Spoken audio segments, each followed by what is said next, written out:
15 minute में जाने preposition का बेसिक कॉन्सेप्ट। जी हाँ मेरे प्यारे दोस्तों, आपने बिल्कुल सही सुना। अगर आप बिगनर हैं और आपको भी कंफ्यूजन होता है प्रीपोजिशन में कि इन कहाँ बोलते हैं, इनटू कहाँ बोलते हैं, टू कहाँ बोलते हैं, फ्रॉम कहाँ बोलते हैं, बाई कहाँ बोलते हैं, विथ कहाँ बोलते हैं, तो आपने बिल्कुल सही वीडियो पे क्लिक किया है। आज के इस क्लास में मैं पूरा आपका कंफ्यूजन दूर करने वाला हूँ। पूरा दूध का दूध और पानी का पानी हो जाएगा। बस एक शर्त है कि आपको इस वीडियो को अंत तक देखना है। तो चलिए बिना देर के इस क्लास को हम लोग शुरू करते हैं। दोस्तों, सबसे पहला हमारा सबसे पहला हमारा रूल है, rule number 1, use of in and into.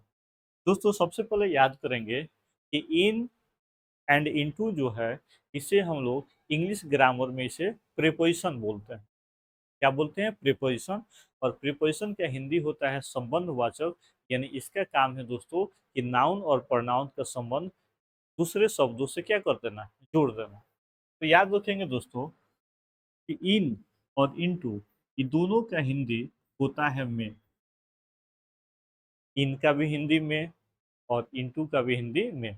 अब एक बड़ा कंफ्यूजन हो गया कि सर, हिंदी दोनों का एक है लेकिन यूज कहाँ कहाँ करना है, यह बता दीजिए। तो मैं आपको अब बतलाने जा रहा हूँ कि दोस्तों, सबसे पहले याद रखिएगा कि इन का तो मतलब होता है में, लेकिन इसका यूज हम लोग करते हैं रेस्ट पोजीशन के लिए। इसके लिए रेस्ट पोजीशन के लिए। यानी कहने का मतलब है दोस्तों कि अगर कोई व्यक्ति, अगर कोई वस्तु विराम अवस्था में हो, अपने जगह पर वो स्थिर हो, तो वहां पे आपको इन का प्रयोग करना है। लेकिन लेकिन दोस्तों, इनटू का प्रयोग वहां पे करेंगे जब वहां पे क्या हो, मोशन हो, यानी किसी व्यक्ति या वस्तु के अंदर क्या हो, मोशन हो, यानी गति हो। गति हो मतलब उसमें दोस्तों स्थान परिवर्तन हो, एक जगह से दूसरे जगह का क्या हो, बोध हो, वहां पे आपको इनटू लिखना। एग्जाम्पल में मैं बोलूं मैं बोलूं कि वह कमरे में है। मैं बोलूं कि वह कमरे में है, तो देखिए वह कमरे में है यानी स्थिर है, वह रेस्ट पोजीशन में है। तो यहाँ पे मे का आप इंग्लिश लिखेंगे इन, और बोलेंगे बोलेंगे कि is in the room. He is in the room. तो यहाँ पे आया इन, आया क्यों इन आया दोस्तों? क्योंकि वह रेस्ट पोजीशन में। मान लीजिए मैं बोलूं कि मैं मैं मैं अपने मैं अपने कमरे में हूँ। मैं अपने कमरे में हूँ। तो यहाँ पे देखिए बनाएंगे तो बोलेंगे I am in my room. My room, तो यहाँ पे दोस्तों इन आया, इसलिए आया क्योंकि यह रेस्ट पोजीशन है, वह विराम अवस्था में है। लेकिन जब गति की बोध आ जाए, जैसे वह कमरे में आया, जैसे मान लीजिए हम बोल रहे हैं दोस्तों कि वह कमरे में आया। वह कमरे में वह कमरे में वह कमरे में आया। तो देख रहे हैं दोस्तों, वह कमरे में आया यानी बाहर से अंदर का बोध हो रहा है, बाहर से भीतर का बोध हो रहा है। जब बाहर से भीतर की बोध होता है तो वहां पे इन का प्रयोग नहीं बल्कि इनटू का प्रयोग करेंगे। तो जब इसे ट्रांसफर बनाएंगे तो बोलेंगे ही केम। वो आया, ही केम। कहाँ आया भाई? कमरे में आया। तो लिखेंगे into into the room. Into the room. तो यहाँ पे दोस्तों, यहाँ पे इनटू आया इसलिए क्योंकि यहाँ पे स्थान परिवर्तन हो रहा है। जैसे मान लीजिए हम बोले कि मोहन मोहन नदी में कूदा। मोहन नदी में कूदा, यानी मान लीजिए यह नदी है और इसमें पानी है और यह मोहन है। तो मोहन नदी में कूदा कूदा यानी बाहर से अंदर कूदा। और जब बाहर से अंदर का बोध होगा तो हम लोग उसमें क्या चाहिए, इनटू का प्रयोग करेंगे। बोलेंगे मोहन मोहन जंप जंप कहाँ कूदा भाई? नदी में कूदा। तो यहाँ पे हम लोग बोलेंगे in to the river, into the river. समझ गए? इन कहाँ बोलेंगे और इनटू कहाँ बोलेंगे। आगे बढ़ते हैं। अब है दोस्तों use of by and in. By and in, तो याद रखेंगे दोस्तों, बाई का प्रयोग और इन का प्रयोग, इन दोनों का प्रयोग किया जाएगा सवारी के नाम के पहले। इसके नाम के पहले, सवारी के नाम के पहले। जैसे मान लीजिए कहना हुआ बस से आया, वह साइकिल से आया, वह कार से आया, वह ट्रेन से आया, वह बस से पटना जा रहा था। जब सवारी का नाम आ जाएगा वहाँ पे बाई और इन का प्रयोग करेंगे। जैसे एक छोटा सा एग्जांपल समझिए कि बाई का प्रयोग किया जाएगा सवारी के नाम के पहले, ट्रांसपोर्ट के नाम के पहले। ठीक है? जैसे जैसे एग्जाम्पल में दोस्तों, जैसे एग्जाम्पल में दोस्तों मान लीजिए अगर बोला जाए कि वो बस से आया, वो बस से आया, तो देखिए यहाँ पे बस क्या है? ट्रांसपोर्ट है, सवारी का नाम है। तो यहाँ पे जब इंग्लिश हम लोग बनाएंगे, इंग्लिश बनाएंगे तो बोलेंगे ही केम by bus, he came by bus. ठीक है? अगर हम बोले कि मोहन कार से कार से मोहन कार से पटना जा रहा था, मोहन कार से पटना जा रहा था, तो बनाएंगे Mohan was going going to Patna, to Patna. क्या चीज से जा रहा था भाई? कार से, तो बोलेंगे बाई कार, बाई कार। ठीक है? और ध्यान देंगे कि अभी बस और कार के पहले द का प्रयोग नहीं करना। लेकिन दोस्तों याद रखेंगे, याद रखेंगे कि इन का भी प्रयोग होगा सवारी के नाम के पहले, इन का भी प्रयोग होगा सवारी के नाम के पहले। लेकिन ध्यान देंगे जब जब सवारी के नाम के पहले, जब सवारी के नाम के पहले अगर आर्टिकल लग जाए, क्या लग जाए? आर्टिकल ए एन द लग जाएगा, तो सवारी के नाम के पहले बाई नहीं लगाएंगे बल्कि इन लगाएंगे। या या उसके पहले कलर लग जाए, क्या लग जाए? कलर। जैसे मान लीजिए कहा जाए कि वह लाल कार से आ रहा था, वह पिंक बस से जा रही थी। ठीक है? तो वहां पे हम लोग क्या करेंगे? बाई का प्रयोग ना करके बल्कि इन का प्रयोग करेंगे। या उसके पहले पॉजेसिव एडजेक्टिव लग जाए, जैसे my car, your car, our car, his car, their car. तो उस परिस्थिति में हम लोग क्या करेंगे? बाई का प्रयोग ना करके बल्कि इन का प्रयोग करेंगे। ठीक है? जैसे मान लीजिए अगर हम बोले हम बोलते हैं she is she is going she is going dash dash dash dash dash dash her car, her car. तो देखिए कार जो है फ्रेंड्स, यह तो सवारी का नाम है, लेकिन सवारी के नाम के पहले क्या लग गया? पॉजेसिव एडजेक्टिव लग गया। तो यहाँ पे बाई का प्रयोग ना करके बल्कि इन का प्रयोग करेंगे। तो हमें बोलना होगा she is going in her car. ठीक है? दूसरा मान लीजिए अगर हम ऐसे बोल देते हैं कि हम बोल रहे हैं कि he was he was going there dash dash red bus. अब ध्यान देंगे कि यहाँ पे बस है, और बस सवारी का नाम है, और सवारी के नाम के पहले क्या आता है? बाई आता है। लेकिन इस सवारी के नाम के पहले देखिए क्या लग गया? रेड लग गया। और रेड क्या है? कलर का नाम है। तो हमें बाई का प्रयोग ना करके हमें इन का प्रयोग करना है। तो हमें हमें हमें इन लगाना हो। He was going there in red bus. ठीक है?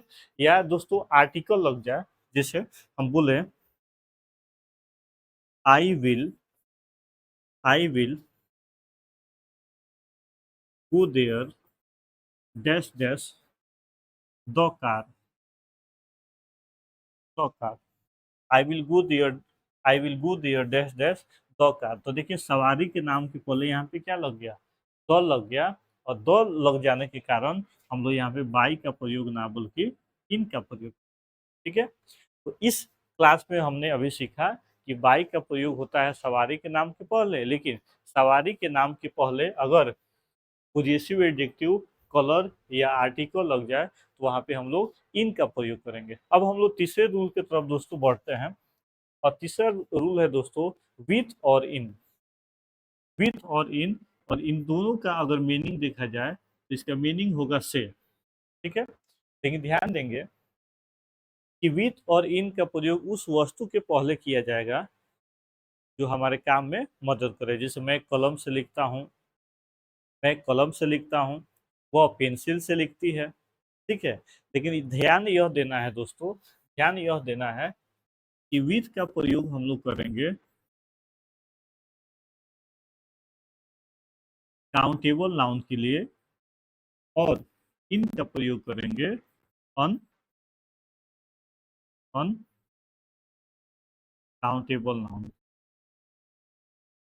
विथ और इन का तो प्रयोग होगा उस वस्तु के पहले जो हमारे काम में मदद करेगा, लेकिन शर्त यह है कि विथ का प्रयोग करेंगे काउंटेबल नाउन के लिए और इन का प्रयोग करेंगे अनकाउंटेबल नाउन। तो जैसे मान लीजिए अगर बोला जाए कि वह कलम से लिखती है, जैसे मान लीजिए हम बोले कि कलम से वह कलम से लिखती है। क्या चीज से लिखती है भाई, कलम से। तो कलम हमारी क्या कर रहा है, मदद कर रहा है, तो बोलेंगे she writes with with a pen. तो यहाँ पे विथ इसलिए आया दोस्तों क्योंकि यहाँ पे पेन जो है, पेन जो है यह यह काउंटेबल नाउन है। ठीक है, लेकिन वही दोस्तों अगर आ जाता कि वह वह स्याही से लिखती है,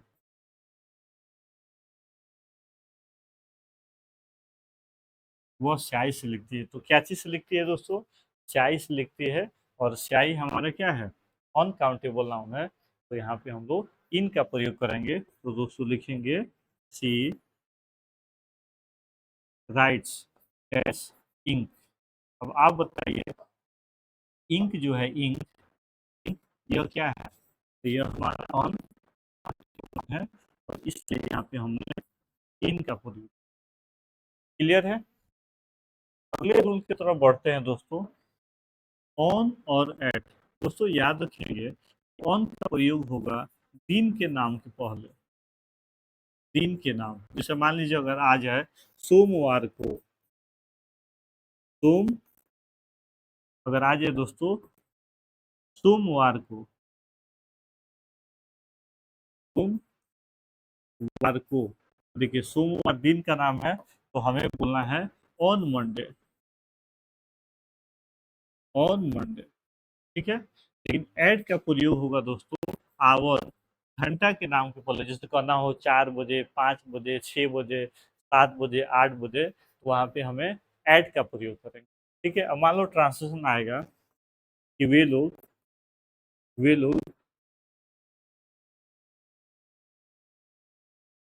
सोमवार को आएंगे, वे लोग सोमवार को आएंगे, बनाएंगे they will come cash Monday. यह बताइए कब आएंगे, मंडे को। और मंडे क्या है दोस्तों, दिन का नाम है, इसलिए यहाँ पे ऑन लिखेंगे। लेकिन वही दोस्तों अगर आ जाए, अगर वही दोस्तों आ जाए, जैसे जैसे कहना हो 4 बजे, 4 बजे, तो बोलेंगे एट 4 o'clock, 4 o'clock। अगर आ जाए 5 बजे, तो बोलेंगे एट 5 o'clock। तो दिन के नाम के पहले ऑन और आवर आ जाए 4 बजे, 5 बजे, 6 बजे, 8 बजे, 10 बजे, वहाँ पे एट लिखेंगे। जैसे मान लीजिए आ जाए कि वो 6 बजे यहाँ आती है, वो या वो 7 बजे, वो 7 बजे यहाँ आती है। अब हमें इंग्लिश में बोलना होगा, तो हम लोग बोलेंगे she comes here at at at 7 o'clock, 7 o'clock। She comes here at 7 o'clock। तो यहाँ पे ध्यान देंगे दोस्तों, यहाँ पे हमारा एट आया क्योंकि यहाँ पे क्लॉक की बात हो रही है। ठीक है, आगे बढ़ते हैं दोस्तों। 6 number, use of between and among. और ध्यान देंगे दोस्तों कि बिटवीन और अमॉन्ग दोनों का हिंदी होता है के बीच में, के बीच में। बिटवीन का भी हिंदी के बीच में, अमॉन्ग का भी हिंदी के बीच में। लेकिन फर्क इतना है दोस्तों कि बिटवीन का प्रयोग होगा टू पर्सन, टू पर्सन्स या टू थिंग के लिए, दो वस्तु के लिए। मतलब कोई भी व्यक्ति या वस्तु, दो वस्तु या दो व्यक्ति के बीच में है, तो वहां पे हम लोग बिटवीन का प्रयोग करेंगे। लेकिन अमॉन्ग का प्रयोग करेंगे दोस्तों मोर देन टू। और जब दो से अधिक व्यक्ति या वस्तु के बीच में कोई कुछ भी हो, तो वहां पे हम लोग अमॉन्ग का प्रयोग करेंगे। जैसे मान लीजिए कहना हो कि वो राम और श्याम के बीच में है, या वो राम और श्याम, मान लीजिए हम बोले वो राम और श्याम के बीच में खड़ी है, खड़ी है। आप बताइए किसके बीच में खड़ी है दोस्तों? तो राम और श्याम के बीच में कितने व्यक्ति हैं? तो टू। तो वहां पे हम लोग क्या करेंगे? बिटवीन लिखेंगे, तो बोलेंगे she is standing, standing as Ram and Shyam. तो यहाँ पे देखिए दोस्तों राम एंड श्याम है, तो यहाँ पे हम लोग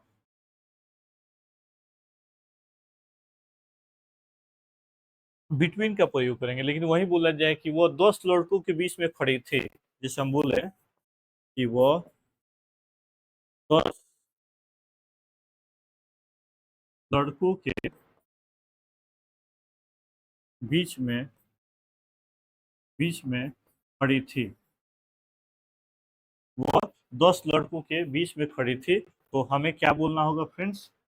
हमें बोलना होगा she was standing dash dash 10 boys. और देखिए यहाँ पे 10 बॉयज, दो से अधिक की बात हो रही है, तो यहाँ पे हम लोग क्या करेंगे? हम लोग अमॉन्ग का प्रयोग करेंगे। क्लियर है? चलिए आगे बढ़ते हैं दोस्तों। तो thank you for watching this video. और इसमें हम लोग 6 बेसिक कॉन्सेप्ट पढ़ा प्रीपोजिशन का। और आप मुझे कमेंट करके बताएंगे कि आपको यह क्लास कैसा लगा। अगर इसका भी आप पार्ट 2 वीडियो चाहते हैं, तो कमेंट बॉक्स में आप कमेंट करेंगे। मिलते हैं अगले वीडियो में। आज के लिए बस इतना ही। जय हिंद।